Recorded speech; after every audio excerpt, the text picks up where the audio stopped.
झंग की तहसील 18 हजारी दरियाए चेलम में 75 फुट लंबी और 22 फुट चौड़ी कश्ती तैयार की जा रही है, जिस पर 1200 मन का वजन लोड किया जा सकता है। मजीद जानते हैं सैयद गुलाम अब्बास शाह की इस रिपोर्ट में।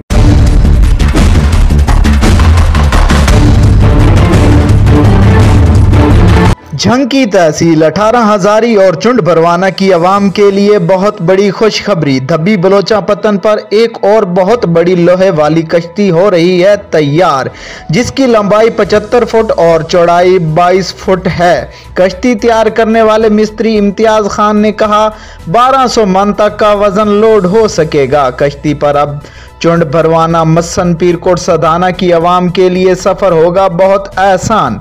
बस हो या फिर गने की हो लोड ट्राली, अब आप बासानी जा सकेंगे।